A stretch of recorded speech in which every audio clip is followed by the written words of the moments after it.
Hey guys, and welcome back to another Dragonflight gold farming video. Before we get into it, I'd like to introduce you to Goldcapped. Goldcapped is a website where all of the best gold makers on all versions of World of Warcraft make gold making guides to help you. There's a link down below.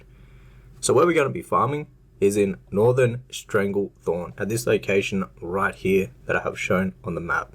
Now this is a really good gold farm. It's steady gold farm for the wild vine, but you also have a chance at some other items. So the wild vine is currently going for, on the US realms, around 400 gold each, and on EU 600 gold each. So that's a nice 20k roughly steady gold per hour. You also have a chance at some battle pets. Now these go for a decent amount of gold. There's also a whole heap of transmogs that you can get from doing this farm. One of the main ones would definitely be the First Mate hat. This is a really good transmog that a lot of people are after. So what we're going to be doing is we're going to be farming the trolls at this location. So there's a bunch of trolls spread out around a pretty big location. This farm is best done in a group, preferably a 2x4, meaning two groups of 4 people. This way you're sharing loot with 8 people at once. If you can't get 8 people together to do this farm, as many people as you can get is the best way to go about this. It's a lot better than doing it solo. Having some people in your group, it won't take away from what you're actually getting. It'll actually increase the amount of kills you're getting per hour, which will overall increase the amount of gold that you get from doing this farm. Now when doing this farm, you want to make sure you're getting all the trolls even on the outside, because what this will do is it will increase the respawn rate on all of the other mobs. So it's really important that you're going around the full outside.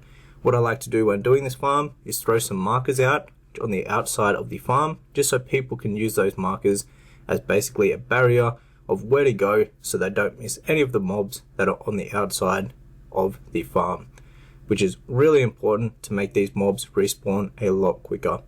This is how you're going to get a lot more kills per hour when doing this farm. The best classes to have would definitely be druids with speed sets, by far the best classes. And obviously the majority of the farmers out there all have druids with speed sets, so it's perfect for this farm.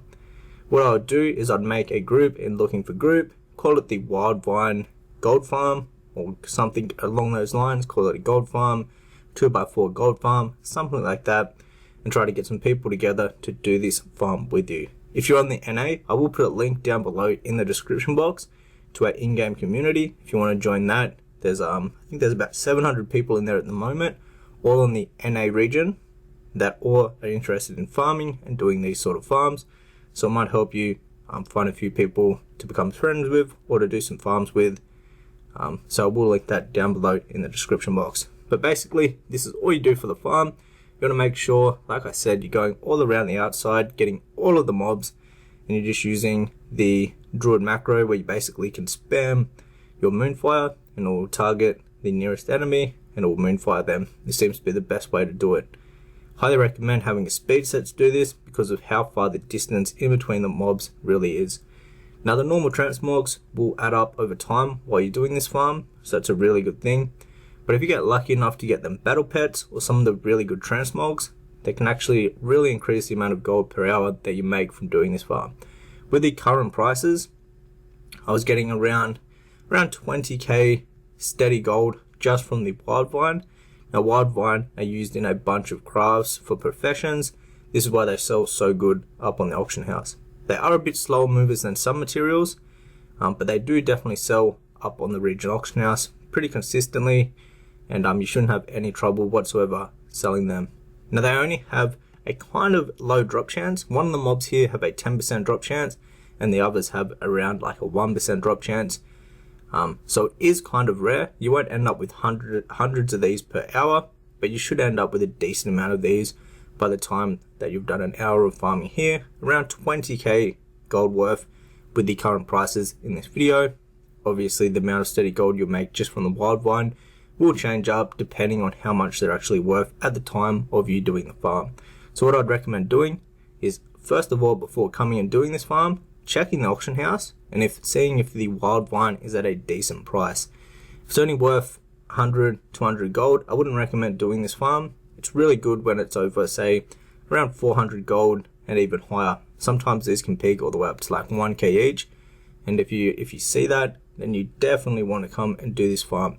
At the moment, they're around 400 gold each on the NA, and it seems to be a really good farm to do.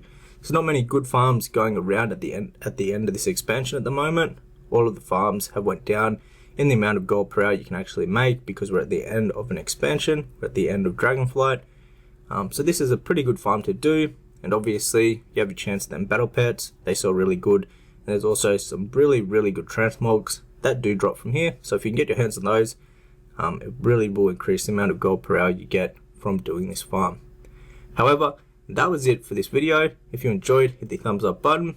And if you'd like to learn more in depth about making gold in retail, you can check out my complete gold making guide for retail. It will be the first link down below in the description box.